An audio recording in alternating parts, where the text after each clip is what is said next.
YouTube, what's going on? All right, we are here. Wordplay for life, brother. What is going on? It's been too long. It has been too long, D. We gotta connect, man. Hit me up. Send me your number. Long time.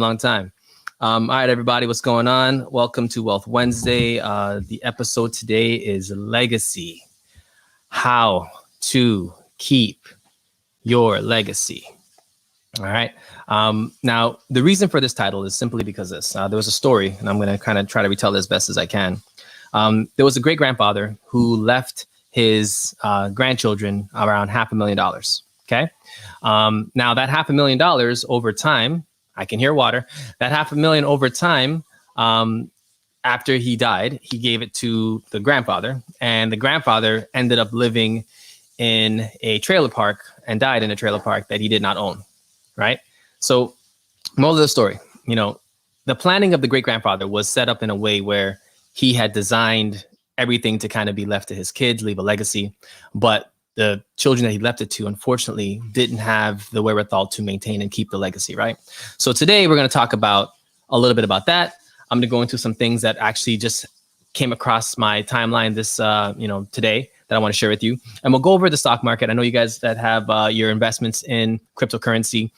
Some of you have seen crypto do some things that aren't as successful and useful for your life. But again, investing in crypto is a long-term investment. This is not something that you're looking to make a killing on in the next 10 seconds and then sell out. If that's the case, you should have left 3 months ago when the first spike happened and then come back in now, right?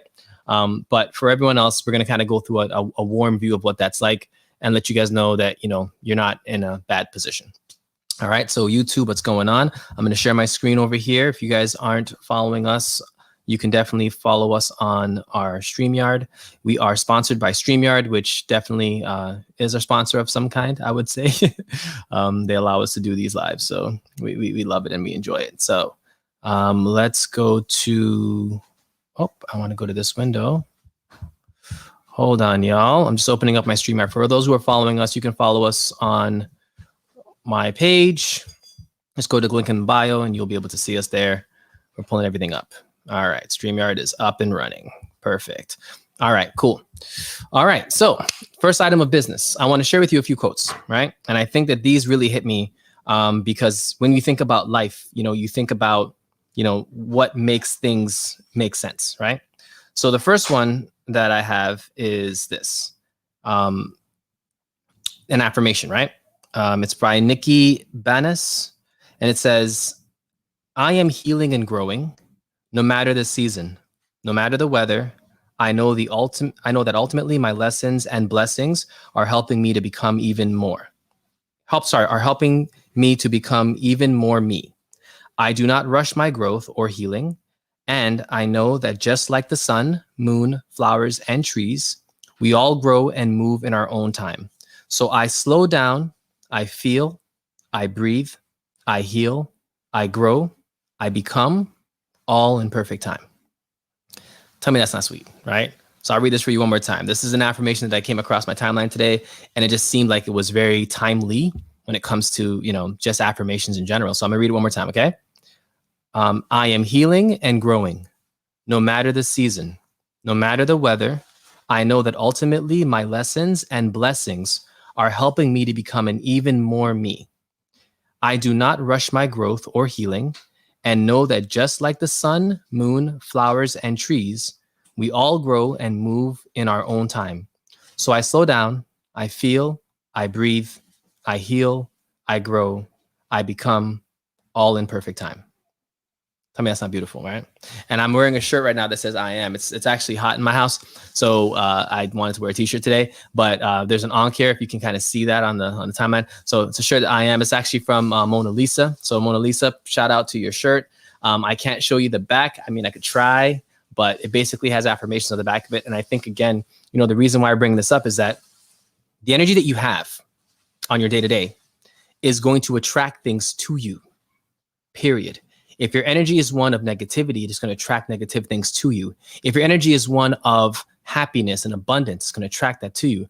If your energy is confused, it's going to attract that to you. So a lot of the times we don't interact with the world sort of interacts with us. And you can think about it this way. Like, let's say you walk into an interaction or altercation where someone is really aggressive and upset, and you are just calm and you're not afraid, you're not upset, you're just ready to handle the situation. That is the right energy to diffuse a very dangerous situation, right? Well, that energy you had to come with, because if you came with the energy that the person had who was aggressive and ready to knock you out or whatever, that's going to harm and hurt you, right? So again, the energy that you have, there is a reaction in the universe that actually brings those things either to you or away from you. And what you'll find is that if your energy is positive, it actually repels negative energy. I don't know if you've seen a room of people and a lot of them are having a good time and they're happy. And then you can see the one that's like really miserable sitting in the corner by themselves. Well, that's what happens. Like when you're around energies that are reflecting and doing their thing, they push things out. So really guard and control the energy that you have, and that's going to make the biggest difference. All right, so I got a few notes here, but I'm going to hook up on our StreamYard. So we are the way for those who are joining us new. And I figured it'd be good to go back through a couple of things just about who we are, what we do. But the way is a nonprofit that is designed to help folks with financial literacy, relationships, and philanthropy. Okay. Right now during Wealth Wednesday, we're going to talk about some financial things. But we also talked relationships last week. My wife was on talking about her experience in the medical industry. So shout out to my wife for handling that and kind of getting very, very, direct and personal with you guys. I hope that you showed her love. And again, those are the kind of conversations that we have to continue to maintain having, because communication is key. We need to know and support each other and support us through even the difficult things, because there's always a lesson to be learned during trials and tribulations, right? So for folks who are, I'll pin that. Hold on, wife. Let's just pin this. Okay, that's been pinned. All right. So I just want to say hi to the room. What's going on, Vulgarity? Wordplay, obviously. What's going on, brother? Simone, hey, what's up? Jimmy Bird. Whoa, what's going on, man? That's some UB alum over there. All right. Just Amoy, what's going on? Ecclesia, what's going on? I like that name. That's pretty cool. All right. Welcome to Wealth Wednesday. So let's get right into our topic. So the first topic is about legacy. All right. So folks, many of the conversations that we've had on this channel have really been about how to build your wealth, right? How to take your mindset of being a person that's just doing, current things for the moment and turning yourself into an investor where you're doing things for the future. I always say to people around me that I think about the future. I don't think about the present. Like I really don't, because the present I'm experiencing. So I have to think about this. The future though, I have to think about it and make sure that the actions I'm making in the present are going to get the outcome that I want in the future to actually happen, right? So as an investor, you think about everything that you interact with and you make sure that those interactions do not take away from the strategy that you have long-term. Now, a legacy, we talk about this in our community all the time. We talk about this as family members, as friends, whatever have you. A legacy is essentially what you want to leave behind. What's your mark that you want to leave on the world and on others? Very simple. And some folks may come on here and say, well, I don't have a legacy. I'm young. I don't have any kids. I'm not married. What legacy do I have? Well, if you don't actively talk about and interact with the legacy you're trying to leave, you're leaving one indirectly anyway. So no matter how you slice it, a legacy will be left. Think about it this way. We look at slavery in America, right? I'm sure a lot of the Caucasian or white folks that were slave masters back then, and there were some black slave masters too, let's be honest here, but there were mostly white people. Most of them, they're not going to look back and say that they wanted to leave a legacy of slavery in this country. They're not going to look back and be happy about that. I've never met a Caucasian person that was excited about, having a slave master ancestor that was like, yeah, he was a great slave master. He beat his, no one's happy about that, right? But the legacy of slavery is something that we live with every single day in this system. So they didn't intend to leave it, but it was left regardless. Similar to that example, I'll give you another example. Let's say that you are the first generation in your family to graduate from college, right? Even if you don't want to leave a legacy, and let's say that you're 21 years old, you just graduated, you're the first in your family to do that, you've just left a legacy. Your legacy was being the first student to graduate cum laude in your family. And that is something that is happening whether or not you want it to happen. So my suggestion would be, if you're going to leave a legacy anyway, why not choose and be deliberate about the type of legacy that you want to leave? Why not? Why not say that I want to leave a legacy of I provided the first graduate in my class or in my family, and also I decided to sponsor this nonprofit that did this, that, and the third, and literally proactively make your legacy into what you want it to be, regardless of your age. Revolutionals, what's going on? Trisha, how you doing? So, for me, that is the key to this idea of legacy. And we can talk finance all we want, but if someone leaves you money and you have no sense, you're not going to leave a well-worth legacy that's going to survive you and your family and your kids. Like, you're going to splurge the money. It's going to go away. And that's not what we want. So step one of having a legacy, and I'm kind of going off of the strength of my memory, because I can't, I don't say things more than once. I say it kind of once and I rock with it. So for me, a legacy, it's very important that not only do you have a say in what type of legacy you want to leave behind, but that you are actually deliberate about teaching and educating those who are going to be responsible for your legacy of what you want to see happen to it. If you've been with us for the last couple of weeks, you know that we're doing free will consults with people, meaning we're giving you your final will and testimony. We're helping you design ways that you want to give your assets away if you die, to your family, to your kids, whatever have you. And that conversation sparked a lot of questions that comes out of that, which is like, well, who's going to be the guardian of my kids if they're under 18? Who is going to, invest in my market media, social media platform when I'm no longer here? Who's going to allow any of the products and services that I provide, if they're digital services, to still be there? Who's going to kind of maintain that? All of these things are conversations that have to do with legacy, but they also have to do with educating whoever's next on how to maintain your legacy. Because again, we can't talk about the future and talk about, generational wealth and not talk about the education that comes along with the responsibility of generational wealth. Most of you that are experiencing wealth now, this is the first time. I'm sure your parents and your parents' parents were probably broke, and their parents were probably slaves. So, you're coming from a generation that are giving you a leg up. But I think for us going forward, the next generation has to be our focus. Like, we literally have to focus on them and educating them and giving them all the tools that we have, or else we fail them. It's very simple. Like, I was looking up a school. There's a school in Brooklyn that is a homeschool. It's not a homeschool, but it's like a school. It's like a private school. And they're teaching a very African-centric curriculum in STEM. So it's STEM, it's African history, and like the actual genealogy before slavery, like literal, like proper history. And it is a Black school, I would say, from just the outside looking in. And it's like, that concept wasn't around when I was growing up. I didn't have that option. I went to Asian Court. Asian Court was full of Asians, and I loved it. It was cool. Like, we got, we went to Dragon Center, we got burnt games, and, we had a good time. But it wasn't centered around our actual history and teaching us who we are. And there are studies that show that when you teach a person, a young child, their history, their ethnicity, the pros and cons and the things that they've gone through from a very responsible standpoint, you make better humans out of that experience. They learn to actually embrace their differences, and it makes them a better student. They have better grades. They usually are able to assimilate in community environments a lot easier because they have a sense of self and they have self-pride and self-worth, and that's taught to them at that young age. They're able to be better citizens, right? And this generation is actually smarter than us. I don't know if any of you that have babies or children right now, I hope you guys are looking at them and asking if you were this smart as a baby. I've seen my daughter do things that I know that I didn't do as a baby. And I'm not dumb by any means, but like, compared to her, I asked my parents, I'm like, hey, did I do this as a baby, that what she's doing? Like, okay, so my daughter, she does this thing, right? I saw this for the first time and it blew my mind. I'm feeding her. I think it was yesterday or 2 days ago. And this is the first time I fed her in, like, I don't know, a couple of weeks, because my wife, and she just handles everything. So it's cool. But I fed her, right? She was eating and she started making noises. And I'm like, why are you making noises? You're 8 months old. Like, what are you saying? You can't even use words right now. She was yelling at me because I was feeding her too slowly. Just let that sit. Let's sit for a second. She was yelling at me because I was feeding her too slowly. So the nanny was like, you need to feed her faster. I'm like, okay, that's what she's doing right now. I didn't know that. Who taught her that? Who taught her to be this way? But she's our child. And I know that my wife loves food and I love to eat food. So I can understand, right? So here's what she does. So I'm feeding her faster now. She's fine. No making noise, whatever. At a particular point, after like maybe the 10th spoonful, she should be full by now. This little baby starts slapping the table like she's ordering a drink at the bar. Like, when you're trying to get the bartender's attention, for all those who are in the club and like, about this, when you want to get, hey, barkeep, and you slap the table real quick to kind of get his attention.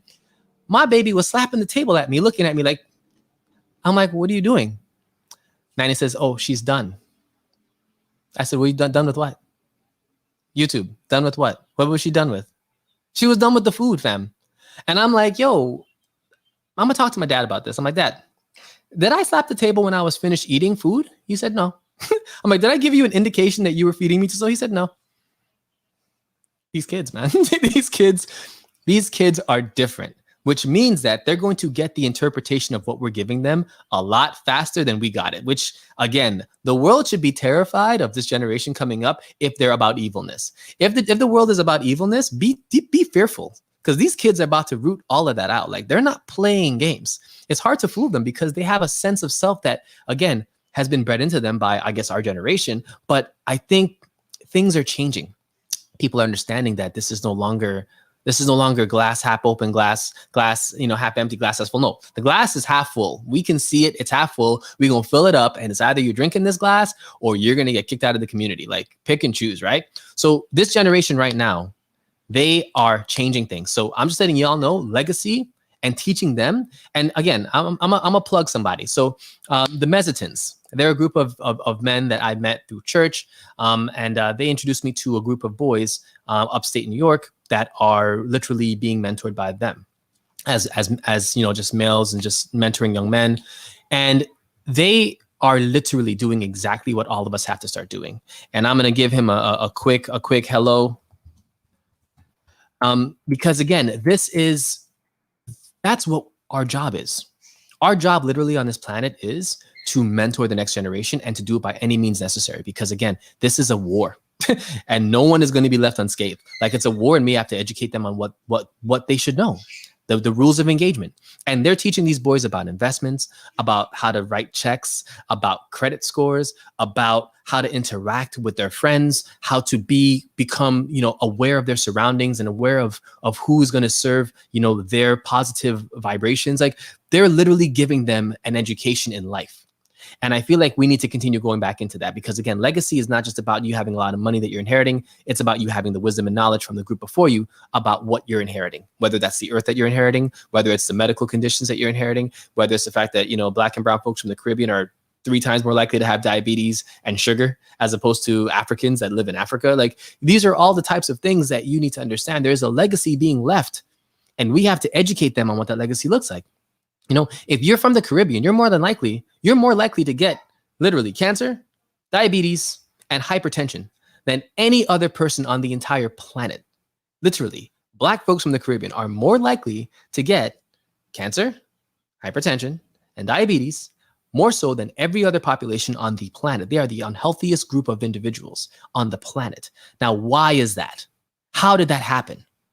Well, the legacy that was left behind from slavery was we were fed garbage, we were overworked, given sugar to subside us, under pressure, under stress, beaten, raped, all of these types of things. That leaves an actual footprint on your genetics. Think about it this way. You ever seen like someone who overeats, a very large person, like my 600-pound life? You ever seen those episodes where people just eat nothing? They can't even get out their bed. They have to be held out with a crane. Okay, if that person had a kid and that kid followed them in the same standards and of association that they set from their parents, they're more than likely to actually develop, obesity and to have heart problems and ability, like that's going to be a part of their genetics going forward. And you might see people that are like big boned or folks that are he's just thick. It's like, no, sometimes the habits of the previous generation can impact the next generation genetically, right? That's what's happening to us. So all of these things are legacies that we're leaving behind for our kids. So it's important for us to really look at these things and to educate them on how to eat, educate them on what legacy we're leaving them. Like, hey, listen, like, we're leaving an earth that's really in bad shape. Fossil fuels are going through the roof. Currencies are being printed and money is going to be worth nothing. Society as a whole is looking really crazy because of systemic racism. There's a lot of things and racial tensions in the countries. There are people throwing missiles at other people in countries. This is what we're handing you. There has to be a legit conversation about what we're handing you, right? Cool. So when it comes to what that group is doing, the Mezzotins and those men that are in that group, they are literally mentoring young folks on life. And going forward, that's going to be the most important thing because you cannot sharpen iron with something besides iron. Like you need to use that, those issues to sharpen these young minds. And if we're not doing that, we're failing them, right? So the first thing we have to sharpen their minds with is this. Whatever we leave you, it is your job to be responsible for it, which means you need to learn about finance. You need to learn about your personal spending habits. You need to learn about all the different ways that you could lose your money. You need to read books that actually help you with money, like Rich Dad, Poor Dad. Read books about mentality. Read books about positive energy. Read books about the law of attraction. And knowing that all these things are existing, I'm going to leave you this sum of money. Utilize all the things that I've taught you to increase this tenfold so that the next generation that gets this, they're going to be able to handle and have even more than what I've given you. That is the wealth of knowledge that we're passing along. And I think along with that conversation, we have to have a real conversation. Facebook, Instagram, YouTube. Let's have this talk, right? How many of you listen to yourself? And I don't mean like when you're just like talking nonsense and like, I mean, how many of you actually listen to your own personal self? Listen to your thoughts, listen to the things that you think about. You know, how many of you are actually interacting with your inner spirit and letting that guide you? You know, a lot of us, we don't spend the time and the inner work to do what we're supposed to do on the inside, and we expect the outside to match. It doesn't work that way. Like for you to have an awakening, and I think a lot of folks are on here and they know that this is the time for, you know, getting your stuff together, getting your minds right, knowing what you're investing in, all of these things. Well, for you to do all that, are you investing in your health? Are you investing in your body? Are you investing in the things that are going to make you a better person and to be able to think clearly so that you can actually do the other things that are required of you, right? That is where we are at. So the first thing I would say is that you have to start looking at your diet, start looking at the things that you're doing in your life and cutting out things that don't serve you. You know, when we came on here earlier in January, we talked about cryptocurrency and the fact that we have to now start paying attention to it. So I'm gonna get into that right now. So on our Yahoo, but if you're on our YouTube, let's go to Bitcoin because that's usually the big indicator of all. That's good. That's good, Trisha. So we got to get into it. And and I'm going to talk to you about why we're getting into crypto, what's important about it, and the fact that we have to set this up. All right. So 6 months ago, because right now we are in May, so beginning of the year, Bitcoin was trading at $18,000. $18,000, $19,000. Bitcoin was trading at per share, right? Okay. Now Bitcoin's trading at 37. What's happened in between that time? From December up until, I would say it peaked in April 15th, Bitcoin went from $18,000 up to $63,000. All right, run up, huge boom. And this was on the tails of news cycles, on the tails of folks transitioning, banks transitioning, everyone transitioning their money into more crypto positions, right? Coinbase went IPO. People are now using that more too as well. Okay, cool. But there's a lot of undertones to this. And I'm going to give you guys my 2 cents on what I see is happening with Bitcoin. I feel as though folks are keeping their gains right now. Like they're literally selling out to lock in their gains because they went from 18 to 63. And there's going to be another push at some point. So this would be a really good time to continue to track Bitcoin, but also to understand that it's going to continue moving and it's not going to continue moving down for long. So if we're going to look at crypto as a long-term investment, which we're doing, all of us, I've told you this is not a short-term thing. The premise of why we're doing this, like why are we investing in cryptocurrency? And again, complete transparency, I started in June. There was a reason why I started in June. See, I don't do anything by happenstance. I follow my spirit. I follow what my heart says and what my spirit says. And my spirit said, just wait on crypto, wait until June, assess the market, and then make your decisions, right? In the meantime, I've just been saving money and investing in things that I currently have. Sorry about that. I have to turn that off. This is a new phone, y'all. So give me 1 second. Let me just turn off those. All right. Yeah. So people are calling me while I'm on here. That doesn't make sense. All right. So, so for me, I wanted to get into crypto at a specific time.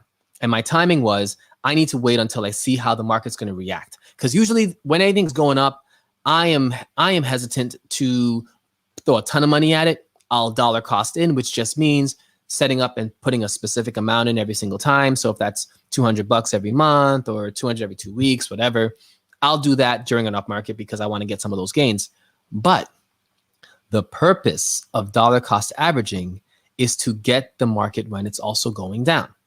So right now, if you've been in Bitcoin for the last week, let's pull that up for the last 5 days, that stock price went from 49,000 down to 37,000, right? It's about 15% drop.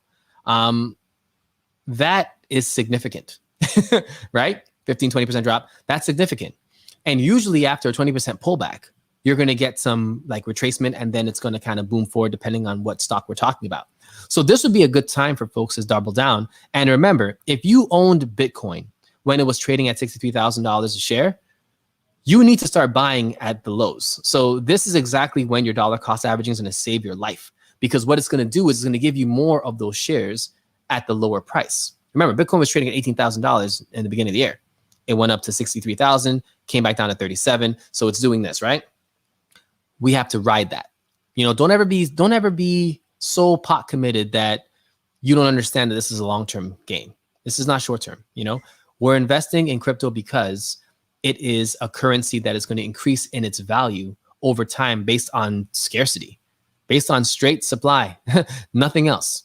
The supply of Bitcoins is limited. It's finite. So it's going to stop, which means that whatever coins you have are going to be worth more. The more people that want them and they can't get them, it's going to be worth more. Hey, Dimple Deluxe, what's up? Ali, what's going on? Shante, what's up? All right. Pat Deasy, how you doing, brother?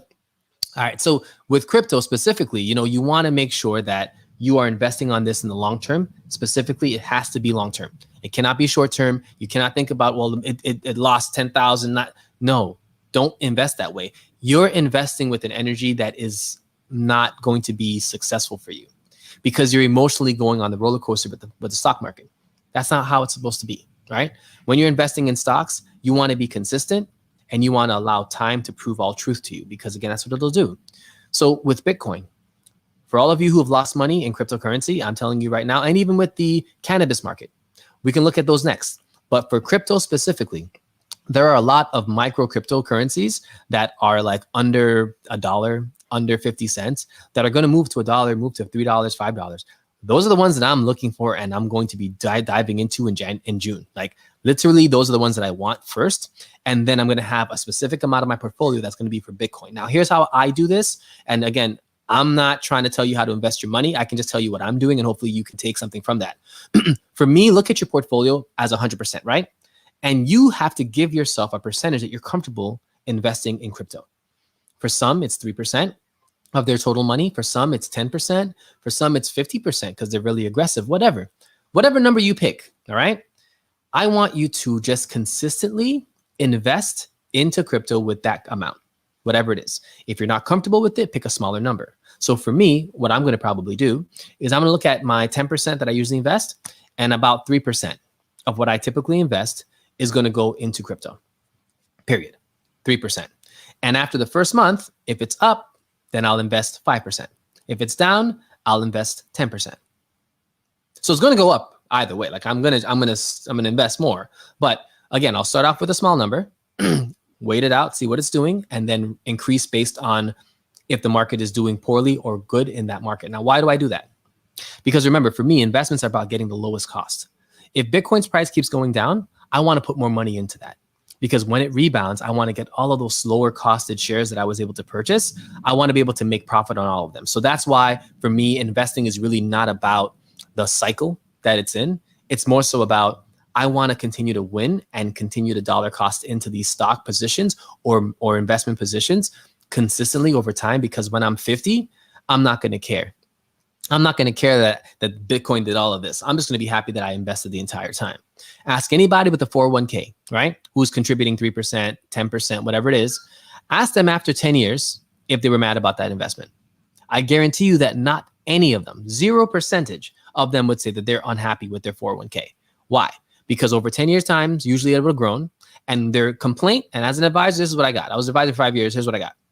Their complaint was always, I wish that I invested more back then. I cannot tell you how many retirees whose 401ks I rolled over said to me, my only regret when I was working and able to work and make money was that I didn't invest more at the time. And these people had anywhere from 50,000 to about 150,000 roughly in their retirement accounts, which is not a small amount of money, but they didn't really try hard. And that's what they got. They were probably putting away 3% for 30 years. And that's what they ended up with, right? They said if they only put away 4 or 5%, the money would have been doubled. So for you all who have this knowledge and wisdom, my thing is, and there's an investment group that my family, I think my brother started it, and a lot of the folks in there are looking to gain knowledge on how to invest and what to do and what the walkthrough is. I'm going to walk you through a simple investment play right now. And again, the purpose of this is to kind of demystify what it is. Investing, if you don't have an account, it's very easy to set one up.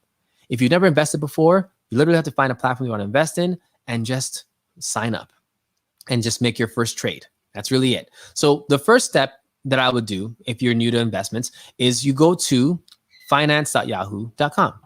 Very simple. Check that out. Hey, what's going on, Diamond Eyes? Hey, what's up? Bev, nice to see you, dear. So you go to finance.yahoo.com, right? And the first thing I would do is I would scroll down, and there is something that says stocks most active. That's where I'd start. If you've never invested before in your entire life, okay, this is where I would start. I would go to finance.yahoo.com, scroll down on the right side. There's different windows, and it says stocks. There's trending tickers. There's cryptocurrencies. There's your portfolio if you recently viewed something. Cool. But go to stocks most actives. Click on that. And once you're in there, and I'm going to change my screen over here so you guys can see it better. Once you're in here, it's going to give you the top stocks that have gone up or gone down in the last stock cycle. So we're going to go to percentage change. We're going to organize it by the most gain over the last day. So the most gained stock today was 11%. Upstart Holdings Inc. Price is $132, and they went up $13 today. Okay, that's the most highest trending stock. I'm sure there are others that went more than that today, but again, this is where I want you to start. The reason I want you to start here is because if you have no experience in stocks at all, none whatsoever, it's good to kind of see what companies are performing well on that specific day and to bookmark them. So for example, today we have, it seems like 11% was the highest, 6%, 4%, 2%. So it was a pretty slow day today. A lot of down market day today. But here are the companies that were up today. Target Corporation, Analog Devices was up 4%. Marvel Technology was up 4%. Maxim Integrated Products was up 4%. Sunrun was up 4%. These are all things that you may not know, right? You may not know who these things are, but click into them. One that I'm familiar with is Sunrun Inc. If you're not familiar with them, their ticker symbol is RUN. Okay, so Sunrun Inc. is a $41 stock right now. And in its profile, it actually tells you a little bit about the company. So Sunrun Inc. engages in the design, development, and installation, sale, and ownership and maintenance of residential solar energy systems in the United States. It also sells solar energy systems and products such as panels and racking and solar leads generated to homeowners. The company markets and sells its products through a direct-to-customer approach across online, retail, mass media, digital media, canvassing, field marketing, blase. So Sunrun is basically a company that'll walk up to your door, knock on it, and say, hey, you want to get solar panels on your house? And then they go from there. They assess whether or not you have a good sun profile. If you do, then they go, why do I know this, right? How do I know this? Because they've come to my house before, right? So there are going to be companies that you see in your Yahoo Finance most active list that are actually high performing, or companies that you're going to be familiar with, whether it's from experience or from just researching about it. So one thing that I do when I see any company in that stocks list, I go into the company profile, click on the ticker symbol, and then I move over to profile and I scroll down and I read the description. This gives me an idea of what the company is about. And if I understand anything about that company or industry, I can decide whether or not that's a good investment to make. So Sunrun in the United States, in my opinion, would be a good investment to look at. You may not buy it, but a good investment to look at and keep on your watch list, because there's been an infrastructure bill that President Biden is setting up where he's going to start working on infrastructure in the entire country. Bridges, roads, buildings, retrofitting for solar, green technology. You know, we're moving in a space in America where they're going away from fossil fuels and moving into renewable biofuels, those types of energies. So a company like this is primed to be in business for quite some time. So whether or not you see this as a current investment for today or tomorrow, it's good to know who they are and what they've been doing. Now, that's step one. So step one is you click on the name, go to their profile, read up about them. Step two, look at their chart. Okay. So you can go to summary, and this is all in finance.yahoo.com. This is a free site. You don't have to worry about paying anything for it. Go to their profile, their summary, and it'll show you what the company's done over a time frame. You can sort this by 1 day, 5 days, 1 month, 6 months, year to date, 1 year, 5 years, and max. If you're not on our YouTube, just click on the link in my bio, follow over. We're live on YouTube right now, so you can actually see what I'm doing. So when you're investing in a stock, again, the first step is click on the ticker symbol on financehour.com, click on the ticker symbol, go to the summary, see what the stock is about. It's under the profile section, read the summary so you know what it's about, and then go to the chart. Sort that chart out by 6 months. That's the number that I like because it gives me a good look as to what it's done during this current year and gives me ideas to what to expect going forward somewhat. Because again, they always say past performance can't guarantee what's going to happen in the future, which is cool, but it gives me an indication of what might happen. So Sunrun is who we're looking at right now. Under their performance outlook, it says that their short-term performance is a negative, their middle-term range performance is negative, and their long-term range is a negative. All negatives. From January of this year, Sunrun was trading at $95 a share, and it has dropped from 96 bucks all the way down to $41 over the last 6 months, right? So this is a company to understand and know. However, could this be the good time to invest in Sunrun after that type of drop? Now, if you had it back in January and it's dropped this far, the same principle will apply. You need to continue. If you've had the stock and you've invested at $95 and now it's at 41, it's dropped in half. The goal that you should have in your mind is, I need to buy as many shares as I can so that if this goes back to 95, I'm making a profit. And to do that, all you have to do is buy more shares of this, right? And it seems like it doesn't make sense. Why would I buy? Banaj, you're a smart man. Why would I buy a stock that's gone down by half? Why would I buy more of that? That's it. You usually should dump something that goes down by half. If I have $100 and now it's worth $50, I should dump that. I should get rid of that, right? That's what my mind says. Get rid of that. But that's not investments.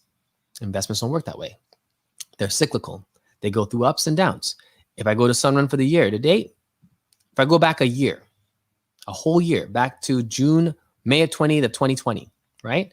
Sunrun was trading for $16 a share. Like I said, it's cyclical. It went from 16 bucks to a high of $95 this year. And now it's down to 41. Cyclical. If I told you back in May of last year to buy 100 shares of Sunrun, you would have had 60 something. You'd have had $6,000 of Sunrun. Let's do the math on this, right? Let me pull up my math here. So if I want you to buy 100 shares at 16 bucks times 100, $1,600, right? That $1,600 would have been worth $6,300 by January, right?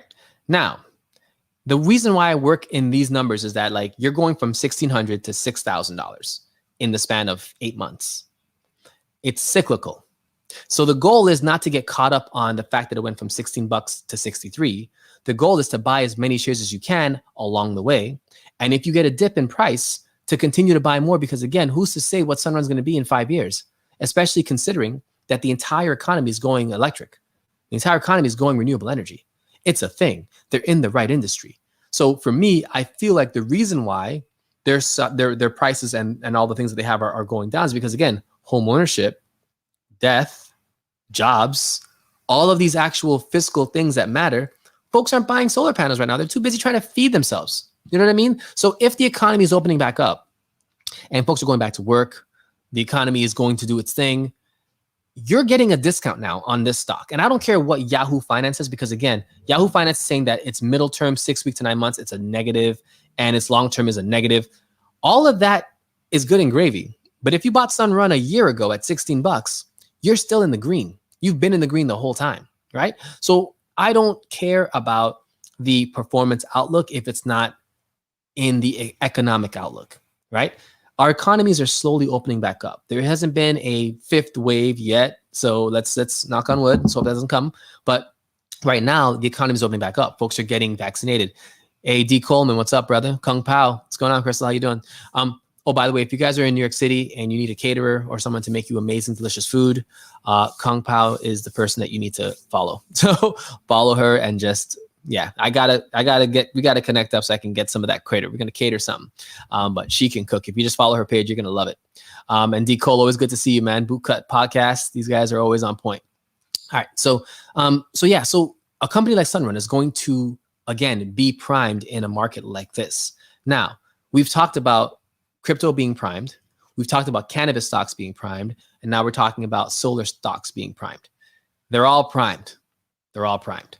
And here's the thing. If you wait for them to expand and blow up, you've already missed the boat. The goal is to get on them when they're low. So right now, I'm going to pull up. So Sunrun, just so you know, this is a company that, again, with the Jobs Act and with the Infrastructure Act that's coming out in the United States, I do believe that solar companies are going to have a pretty good run at it. But the issue that they're going to fall into, and this is where we have to be like economists now, right? Supply and demand is the issue that they're going to have to deal with, because a lot of these solar panels are built and made in other parts outside of America. And the few that are made here are priced a little bit higher than usual. So the marketplace for getting actual raw materials to make solar panels is difficult, and getting them shipped to this country, especially with any sort of trade or tariff rules and laws with other countries, that's going to impact this industry. So that's the only thing that I would say is kind of just make sure that you're aware of the societal aspects of that part. But outside of that, renewable energy is a win, especially in America, because they're going to look for local options and they're going to cost a little bit more, but they're going in that direction regardless of tax credits for solar improvements to your capital, to your home, and to your businesses. People are going to take advantage of that regardless of the price and still deal with that. Now, actually, just a quick point of reference for folks who don't know, if you're developing and building anything right now, the prices for raw materials has gone up extremely high for metals, for metal processing, for wood processing, because again, a lot of these places logistically weren't producing because of COVID. So lumbering wasn't as aggressive, metal manufacturing wasn't as aggressive. And the companies and countries that would do a lot of that, so China would be in this group, and a lot of these other Asian countries in this group, they are only producing for their countries. They're developing themselves. They're not really shipping a lot of that material out. So what's happening is, on a local standpoint, North America, we're having a shortage of raw materials, and it's causing developers to actually pay double and even triple the price sometimes for raw materials. So all of these things are what it means to invest like an economist. And if we're talking about legacy, it's important that we teach our kids and the folks who are going to inherit our things that they have to think wide, macro, and micro. They can't just think about what's happening in this current company's situation. No, it's got to be how it's tying to the economy, because all of these things will matter long term, especially when it comes to investments, right? So let's look at one of these cannabis stocks real quick. I'm going to pull up Tilray, as that's one that we've looked at. That's one that we personally invested in. So Tilray, and for folks who don't know, again, this is why I'm showing you the strategy that we go into the company on finance.yahoo.com, pull up the ticker symbol. Short-term, middle-term, long-term, all negatives. All are low on this. This same chart summary showed that these were all positives in January. Now they're all negatives. Okay, cool. Let's go back 6 months. Tilray had a spike back in February after the Reddit folks. It went up to $63. But before that, it was trending from $30, 25, 30, went up to 63, dropped back down to 34. And then it's been slowly dropping 34, 27, 26, 25, 22, 19, 17, 16. And it's been decreasing over time, right? If you invested in Tilray, when we invested in Tilray, which was December 31st, January 1st, around there, the stock price was $10, right? So it's still ahead right now. $10, went up, went down, $15. But here's the thing. This is a cannabis industry that's going to grow exponentially over the next 3-4 years. And granted, a lot of these companies are having difficulties because, again, establishing themselves in the United States during a pandemic is actually much more difficult than folks thought. And I think investors got a little ahead of themselves. They actually thought that they were going to make a lot of money on this right now. When we started investing in cannabis, folks, I told all of you, this is a 3-year investment. This is not something you're going to make money on tomorrow. If you do, God bless you. But chances are you're going to make your money in the 3rd year. So for all of you folks who have been investing in cannabis since January, like me, buy more shares, continue to dollar cost in, and continue to have faith and confidence in your portfolio. You have to believe that things will improve. You have to believe that. You can be negative Nancy all you want, say the world's going to collapse and everything's going to be dead and gone. That's fine. But if you're investing in the future, You have to invest with the assumption that your decision that you made to invest in an industry that's going to grow was accurate. I'm letting you know right now, continue your strategy. If you invested one time into cannabis stocks and you didn't go back, I need you to keep going back to that well and continue to investing in the companies that you picked out. Whichever, if it's Tilray, if it's Sundial, if it's whoever, if it's what's the other one, Mary Jane, like whatever it is, whichever companies you decided were the ones that were run the best and ones that you wanted to invest in, continue to invest in them. This industry is going to develop. Now, what you can do is differentiate your investments in cannabis and say, okay, which companies are hitting a snag? Which companies are going through a little bit of difficult times right now when it comes to cannabis? Are there companies that are doing and performing better during this market as opposed to others? That can differentiate your play, which is fine. And I think that's a great move. However, you need to be very specific as to what's going to make you move. You know, if you've already lost money in a stock or in a company that you've invested in when it was high, continue to be consistent because again, these industries are going to be fluctuating, but they're still primed. They're still primed. Don't get fooled right now because the price is going down. They're still primed. Continue to buy shares. And think of it this way too, right? When you're buying shares of stock, look at it as you're investing in the opportunity to make a lot of money. You're investing in the opportunity to make money. And that sometimes that investment is going to have to happen when things don't look so great. You know, they always say that when people are fearful, be greedy. When people are greedy, be fearful, right? Think of Bitcoin in this example. People were greedy with Bitcoin when it was going from 35 to 45 to 50,000 to 63. They were getting greedy, throwing all of their retirements at Bitcoin, blah, blah, blah. Bitcoin retracted 20%. All those folks that were aggressive and greedy lost 20%, right? Now, if you look at the other side of the coin, the folks that just lost that 20% and they feel all bad about Bitcoin, oh, crypto's crashing, blah, blah, blah, and they're selling off their crypto, okay. Someone like me, I'm like, you're selling off your crypto. I know where that's going to be going. I'll buy in at 30,000. That's a good time. Let me get some more of this. You need to be greedy when others are fearful. If the stock market is going down, it's been going down consecutively for the last, 2 weeks, 3 weeks, month. We've had a negative month. That's great. That's when my eyes light up. I'm like, oh, it's time to invest, guys. The market's down. That's how I view it because when the market is down, that's when you can make a killing. I'm going to go to the Dow Jones. There's been, so for the last month, Dow Jones went from being as high as 30,000 down to 33, 35, down to 20, 34, 33. Okay. Invest. Investing is never going to hurt you unless you invest in something that's going to go bankrupt and you lose your money. So, all right. So we talked about cannabis stocks. We talked about, the economy, investing like an economist. We talked about, what did we talk about? We talked about cryptocurrency, right? So again, all of these things are having a retraction. That is okay. You are in the long term for all of these industries. Cryptocurrency, long term. My play is I'm looking for the smaller cryptocurrencies and I want to invest in them. And that's not a 3-year plan for crypto for me.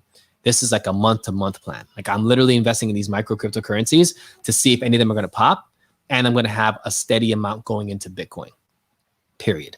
Because I believe that out of all of them, that's the one that's going to have the most long-standing worth to me. Just because, again, I like things that are scarce. I like things that are going to have a finite principle, and it's large. How Bitcoin moves, everything else follows. It's literally the wave that everything is measured by. So I want to get the standard and get that in my portfolio, and then have the micros as my gambling version of that, right? Because that's really what they are. I mean, most of these cryptocurrencies are literally a drop in the bucket. Look at Dogecoin. Let's look at Doge. I'm gonna pull it up. DOG. Well, how many of you guys had Dogecoin on here? And how'd that work out for you, right? So, I mean, if you got it when it was 5 cents, I mean, you're killing it. But for folks who got it when it was 63 cents and now it dropped back down to 30 cents, again, you just saw a shrinking of 50% of your portfolio. Okay. That currency was begun on a joke, and now it's something that people are buying. Fine. My thing is very simple. It's 30 cents a share. I can see myself buying 1,000 of those at 30 cents a share and just sitting on that and seeing whatever it does. If that 1,000 grows to, 60 cents, that's $2,000 that I made off of just sitting doing nothing. So to me, the smaller cryptos are where it's at, especially for ones that are going to be as volatile as this. I love volatile, investments like this, but not for my entire portfolio, just for like the 20% of my volatile aspect. But the 80% has to be invested in something that's going to be a little bit more standing. So if you were invested in Dogecoin and you saw Elon Musk move that price up and down just based on his foolishness, my thing is this: don't make it the majority of your portfolio, right? If you've made money in it, again, crypto is not going anywhere. It's going to be utilized. Just continue to add to your position at the amount of comfort that you have. If you've never invested in cryptocurrency before, basically what it is, it's basically a currency that is peer-to-peer. So it's not something that is a government is creating this and giving to you. No, it's literally developed by its community and used within its community. So it's a real, true, it's something that can be adopted by any community, really. If, for example, an island in the Caribbean said, hey, we're not using the American dollar anymore, we're using Dogecoin. So buy Dogecoin when you enter our island, and that's what you'll be able to spend here for the rest of your stay. That could blow the price of Dogecoin through the roof, right? That's all it takes. Like, all it takes is for any sort of company or country or whatever to say, hey, we're only accepting this kind of cryptocurrency, so make sure you get some of these, and that's what you can spend here. It's all it takes for crypto to blow up, right? So that's going to be something that's going to be more realistic and useful in the long term. I'm thinking next 20, 30 years, as opposed to cash that's being printed by governments just to satisfy insatiable budgets. So it's going to have a place. But enough of that. So who else? We got 8 minutes. So in this last 8 minutes, I'm going to summarize something about relationships real quick. And I see T just joined me. What's going on, T? I feel and I understand that when it comes to, representing, especially as a Black man, it's important for us to call out BS when we see it, right? And I'm not going to mention this person's name, but this is a very famous rapper who has a podcast. And one of his podcast hosts, a DJ, was literally sexually abused on the podcast live, literally, right? And she quit. This is back in January. He recently had an apology. He said out, whatever. I don't believe that crap. That's his PR. But my issue with that is this. We have to respect our sisters, our queens, our mothers, our sisters, whether it's biological or just in God. Like, we have to understand that they're my responsibility. Now I'm their responsibility, right? All of you Black sisters out there, it's your job to put into me whatever it is you want to see, come out of me, right? Because again, you are the energy of creation. You create, you nurture. That's what you do. And as Black men, it's our job to make sure that not only do we respect, but that we protect our queens. And when I read the article of she actually had an Instagram post about how she felt and the fact that she was belittled. The folks in the product in the production room, they were all gasping but laughing at the same time. No one was supporting her. There were other women on that platform that didn't support her.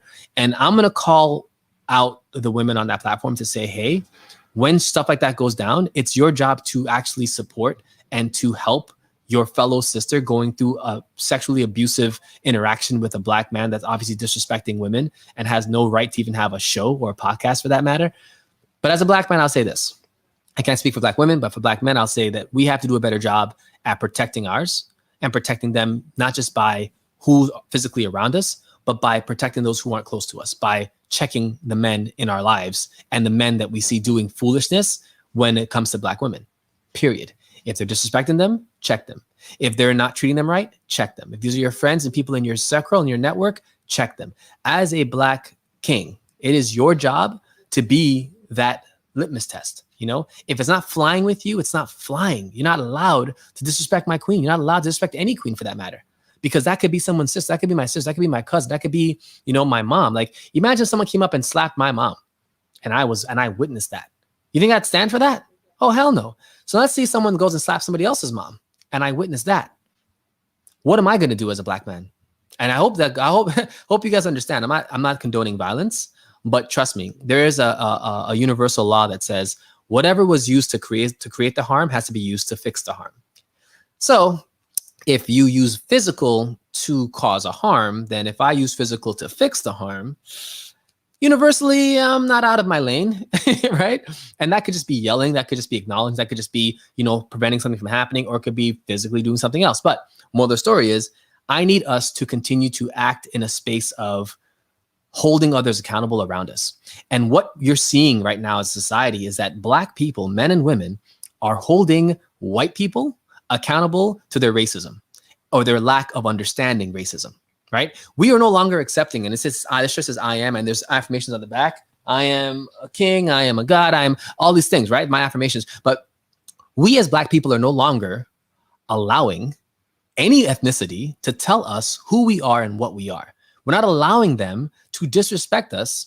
We're not allowing them to belittle us. We're not allowing them to treat us as if we're not human. We're not allowing that because guess what? They know better. They know that the ancients and the history of our people, we started all of this. We educated them. We taught them. We gave them knowledge. They came to us for that, not the other way around.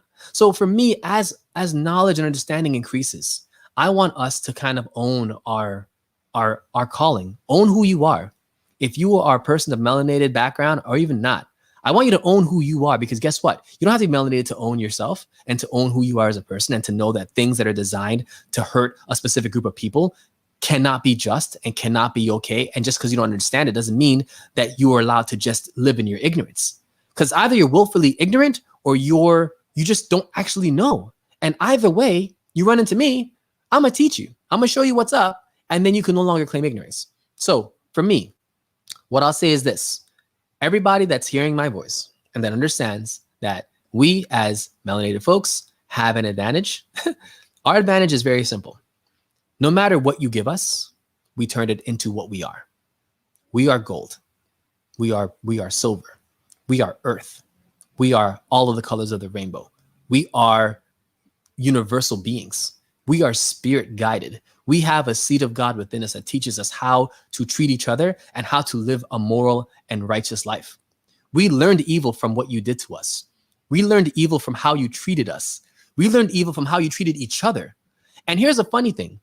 Back then, all of those folks that were white, that were doing all that reckless stuff, their wives stuck with them. Their women stuck with those crazy rapist, pillaging, pilgrim, all of those evil white men that did slavery. Their wives were part of that. They may not have interacted with it, but they stuck with them in their evil, right?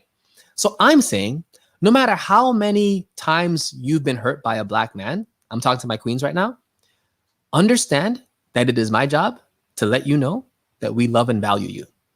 I don't care about love as much as I care about value. I value my queens on this call, all of you. Every queen that I've mentioned, Aunt Bev, my wife, T, Femi, I value you. And my value is not about me loving you. It's not, because love is emotional. Love can come and go depending on how I feel today or tomorrow. Love is subjected to certain things unless it's the universal love, which God taught us, which most of us don't know how to practice because we are too basic. Like, there's a universal love that is unconditional. If we can practice that, cool. But most of us don't know how to do that. So my thing is, if you don't know how to love unconditionally because you're not there yet, that's fine. You will get there.